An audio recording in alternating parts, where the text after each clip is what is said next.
ಅವಳು ಆ ಬಾಗಿಲು ತೆಗೆದು ಹೊರಗೋಗಿದ್ದಾಳಣ್ಣ. ನೀನೇನ್ ಹೇಳ್ತೀಯ ಅನ್ನೋ ಭಯದಲ್ಲಿ ಓಡೋಗಿದ್ದಾಳೆ ಅನ್ಸುತ್ತೆ. ಅಷ್ಟಕ್ಕೂ ಏನ್ ನಡೀತು ಅಂತ ತಿಳ್ಕೋಬೇಕು.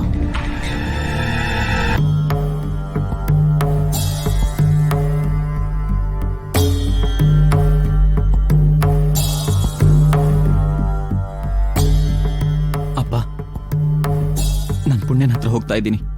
ಏನೋ ಮಾತಾಡ್ತಿದ್ಯಾ?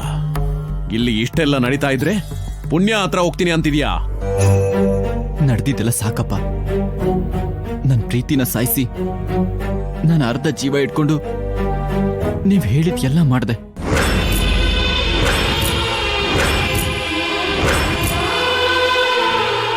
ಯಾವ ತಪ್ಪು ಮಾಡದಿರೋ ಪುಣ್ಯಂಗೆ ಆ ಊರವರೆಲ್ಲ ಅಷ್ಟೊಂದು ಹೇಳ್ತಿದ್ರು.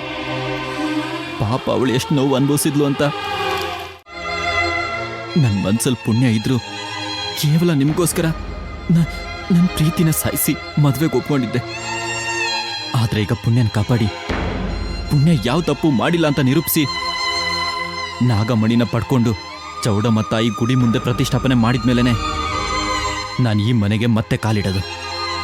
ನೀವು ಹೇಳ್ದಾಗೆ ಕೇಳ್ತೀನಿ. ಅಪ್ಪ, ನಿಮ್ ಕೈ ಮುಗಿತೀನಿ, ನನಗೆ ಹೋಗಕ್ ಬಿಡಿ ಪ್ಲೀಸ್ ಅಪ್ಪ. ನಿಮ್ ಕಾಲ್ ಹಿಡ್ಕೋತೀನಿ ಪ್ಲೀಸ್ ಅಪ್ಪ, ನಂಗೆ ಹೋಗಕ್ ಬಿಡಿ ಅಪ್ಪ. ಅಪ್ಪ. ಅಣ್ಣ, ಪಶುಪತಿ ಹೇಳಿರೋ ಹಾಗೆ ಅನಿರುದ್ಧ ಮತ್ತೆ ಪುಣ್ಯ ಅಂದನೆ ನಾಗಮಣಿಯಿಂದ ನಾಗನಿಧಿನ ಸಾಧಿಸ್ಬೋದು. ಹೋಗ್ಲಿ ಬಿಡು, ಹೋಗಿ ಇಬ್ರು ನಾಗಮಣಿಯಿಂದ ನಾಗನಿಧಿನ ಸಾಧಿಸ್ಲಿ. ನಾಗಮಣಿ ನಮ್ ಕೈ ಸೇರಿದ್ಮೇಲೆ ನಾವು ಮಾಡ್ಬೇಕಾಗಿರೋದನ್ನ ಮಾಡಿದ್ರಾಯ್ತು. ಪ್ಲೀಸ್ ಅಪ್ಪ, ನಂಗೆ ಹೋಗಕ್ ಬಿಡಿ ಅಪ್ಪ. ಅನಿರುದ್ಧ್, ತಂದೆ ಕೊಟ್ಟಿರೋ ಮಾತಿನ ಪ್ರಕಾರ ನಿನ್ ಪ್ರೀತಿನ ಸಾಯಿಸಿ ಮದುವೆಗೆ ಒಪ್ಕೊಂಡಾಗ್ಲೇ ನಿನ್ ತಂದೆ ಅಂದ್ರೆ ಎಷ್ಟು ಇಷ್ಟ ಅಂತ, ನನ್ನ ಮಾತಂದ್ರೆ ನಿನ್ಗೆ ಎಷ್ಟು ಗೌರವ ಅಂತ ನನ್ಗೆ ಅರ್ಥ ಆಯ್ತು ಕಣೋ. ತುಂಬಾ ಸಂತೋಷವಾಗ್ತಿದೆ ಕಣೋ. ಅನಿರುದ್ಧ್, ಎಲ್ಲಿ ಏನಾದ್ರೂ ಪುಣ್ಯಗೆ ಅನ್ಯಾಯನೇ ಆಯ್ತು ಕಣೋ. ಹೋಗಿ ಏನಾದ್ರೂ ಮಾಡಿ ಆ ನಾಗಮಣಿನ ಪಡ್ಕೊಂಡ್ ಬಾ. ಒಂದು ಸಲ ನಾಗಮಣಿನ ಕಣ್ಣು ತುಂಬುವಷ್ಟು ನೋಡ್ಬೇಕು ಅಂತಿದೆ. ಹೋಗು. ಆದ್ರೆ ಒಂದು ವಿಷಯನ ಮರಿಬೇಡ. 3 ಗಂಟು ಕಟ್ಟಿಲ್ಲ ಅಂತಂದ್ರು ಪರ್ಣಿಕಾನೇ ನಿನ್ ಹೆಂಡ್ತಿ. ಅವಳು ನಿನಗೋಸ್ಕರ ಕಾಯ್ತಾ ಇರ್ತಾಳೆ. ಹುಷಾರಾಗಿ ಹೋಗ್ಬಾರೋ. ಅನಿರುದ್ಧ್, ಹುಷಾರು ಕಂದ. ಅಮ್ಮ, ಹೋಗ್ ಬರ್ತೀನಿ.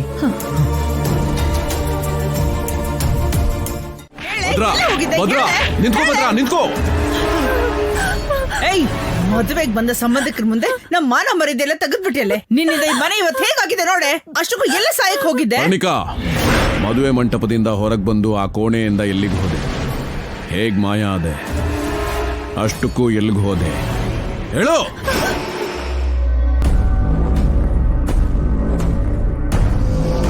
ಅದು ಮಾವಯ್ಯ, ಅದು ನಾನು ಏನೇ ನೀನು ಹೇಳೋದು?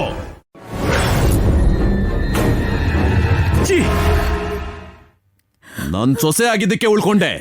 ಒಬ್ಳು ಹೆಣ್ಮಗ್ಳಿಗೆ ಹೊಡೆದ ಅನ್ನೋ ಅಪಕೀರ್ತಿ ಬರಬಾರ್ದು ಅಂತ ಸುಮ್ಮನಾದೆ. ಆದ್ರೂ ನಿನಗೆ ಗೊತ್ತು, ಐಶ್ವರ್ಯಕ್ಕಿಂತ ಮಾನ ಮರ್ಯಾದೆ ಮುಖ್ಯ ನನಗೆ ಅಂತ. ಇವತ್ತು ಆ ಮಾನ ಮರ್ಯಾದೆ ಎಲ್ಲ ಗಂಗೆಯಲ್ಲಿ ಬಿಟ್ಬಿಟ್ಟೆ. ಹೇಳೆ, ಮಾತಾಡು. ಅಷ್ಟಕ್ಕೂ ಏನಾಯ್ತೆ? ನಿನ್ನೆ ಸಂತೋಷಕ್ಕೋಸ್ಕರ ಅಣ್ಣ ಅನಿರುದ್ಧನ ಒಪ್ಸಿ ಮದುವೆ ಮಾಡ್ತಾ ಇದ್ರೆ ನೀನ್ ಇಂಥ ಕೆಲಸ ಮಾಡೋದೇನೆ? ಹೇಳೆ, ಬಾಯ್ ತೆಗೆ. ನಿನಗೇನಾದ್ರೂ ಆಗ್ಬಾರ್ದಾಗಿ ಎಲ್ಲಿ ನಿನ್ ಮದ್ವೆ ನಿಂತು ಹೋಗುತ್ತೋ ಅಂತ ನಮ್ಮಮ್ಮ ನಿನಗೆ ಆದಿಪರಾಶಕ್ತಿ ಪೂಜೆ ಮಾಡಿಸ್ತಾ ಇದಾರೆ ಕಣೆ. ನಮ್ಮಮ್ಮನ ಪೂಜೆನ ಅವ್ರ ಆಸೆನ ಎಲ್ಲ ಒಂದೇ ಸಮ ನಾಶ ಮಾಡ್ಬಿಟ್ಟಿಯಲ್ಲೇ. ಇವಾಗ್ಲಾದ್ರೂ ಬಾಯ್ ಬಿಟ್ಟು ಹೇಳೆ. ಭಾವ ಅಂದ್ರೆ ನನಗೆಷ್ಟು ಪ್ರಾಣ ಅಂತ ಗೊತ್ತಿದ್ದು ಹೀಗೆ ಮಾತಾಡ್ತಿದ್ಯಲ್ಲಮ್ಮ. ನನ್ ಬೇಕು ಅಂತ ಮದ್ವೆನ ಯಾಕೆ ನಿಲ್ಲಿಸ್ತೀನಿ ನೀನೇ ಹೇಳು. ನನ್ ನೋವನ್ನ ಅರ್ಥ ಮಾಡ್ಕೊಳ್ಳಿ. ಇದೊಂದ್ಸಲ ನನ್ನನ್ನ ಕ್ಷಮಿಸ್ಬಿಡಿ. ಅಷ್ಟಕ್ಕೂ ಏನ್ ನಡೀತು ಅಂತ ಬಾಯ್ ಬಿಟ್ಟು ಹೇಳಿದ್ರೆ ತಾನೇ ಗೊತ್ತಾಗೋದು. ಅದು ಅದು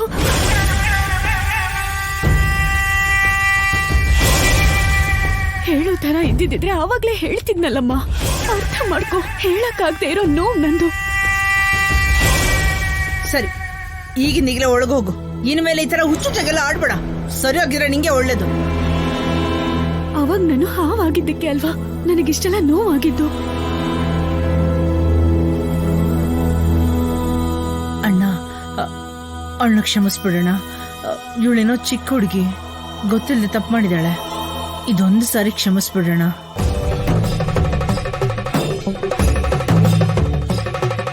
ಒಳಗ್ ಹೋಗು ಪರ್ಣಿಕಾ, ಕರ್ಕೊಂಡೋಗು ಅರವಿಂದ.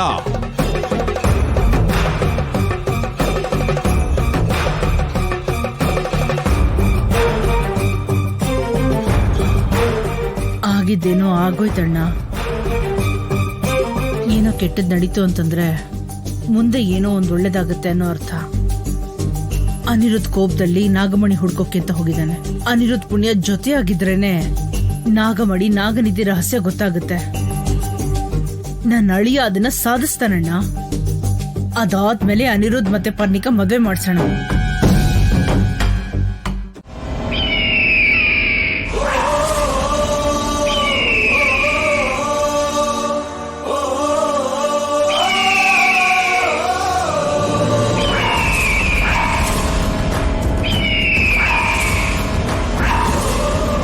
ನಿಮ್ಮ ನಾಗಮಂಡಲದ ಪೂರ್ವಿಕರು ನಿಮಗೇನ್ ಕಲ್ಸಿದ್ದಾರೆ ಅನ್ನೋದು ನನಗೆ ಗೊತ್ತಿಲ್ಲ. ಏನೂ ತಪ್ಪು ಮಾಡದಿರೋ ವ್ಯಕ್ತಿನ ಯಾವುದೇ ಆಧಾರ ಇಲ್ಲದೆ ದೋಷಿಸಿ ಮನೋವೇದನೆ ಮಾಡೋದು ಒಂದು ಜೀವಿಯ ಜೀವ ತೆಗೆಯುವಷ್ಟು ಪಾಪ ಅನ್ನೋದು ನಿಮಗೆ ಗೊತ್ತಿಲ್ವಾ? ಯಾವುದೇ ತಪ್ಪು ಮಾಡದೇ ಇರೋ ಭಕ್ತರನ್ನ ಈ ರೀತಿ ಹಿಂಸೆ ಮಾಡಿದ್ರೆ ನಾನು ಯಾವುದೇ ಕಾರಣಕ್ಕೂ ಸುಮ್ಮನೆ ಇರಲ್ಲ. ಅನಿರುದ್ಧ್ ಯಾವ ಪಾಪನೂ ಮಾಡಿಲ್ಲ. ಇಷ್ಟು ಹೇಳಿದ್ಮೇಲೂ ನನ್ನ ಮಾತನ್ನ ನೀವು ಕೇಳಲಿಲ್ಲ ಅಂದ್ರೆ ತೀವ್ರವಾದ ಪರಿಣಾಮನ ಎದುರಿಸಬೇಕಾಗುತ್ತೆ. ನನ್ನ ಭಕ್ತರಿಗೆ ಯಾವಾಗ್ಲೂ ನನ್ನ ಆಶೀರ್ವಾದ ಇದ್ದೇ ಇರುತ್ತೆ, ನೆನ್ಪಿರ್ಲಿ. ಗರುಡದೇವ, ನನ್ನ ಮೇಲಿರೋ ಪ್ರೀತಿಯಿಂದನೋ ಕರುಣೆಯಿಂದನೋ ನಾನು ಕರೀತೇನೆ ಬಂದಿರೋದಕ್ಕೆ ನಿನಗೆ ಧನ್ಯವಾದ ಸ್ವಾಮಿ. ಮನುಷ್ಯರು ಕೋಪ ಮಾಡ್ಕೊಳ್ಳೋದು ಸಹಜ. ಇವಾಗ ಇವರು ಕೂಡ ಈ ಊರಲ್ಲಾಗಿರೋ ಪ್ರಾಣ ನಷ್ಟ, ಆಸ್ತಿ ನಷ್ಟ ಆಗಿರೋ ನೋವಲ್ಲಿ ನಮ್ಮ ಮೇಲೆ ದಾಳಿ ಮಾಡೋದಕ್ಕೆ ಬಂದ್ರೆ ಹೊರತು ಬೇಕು ಅಂತಲ್ಲ.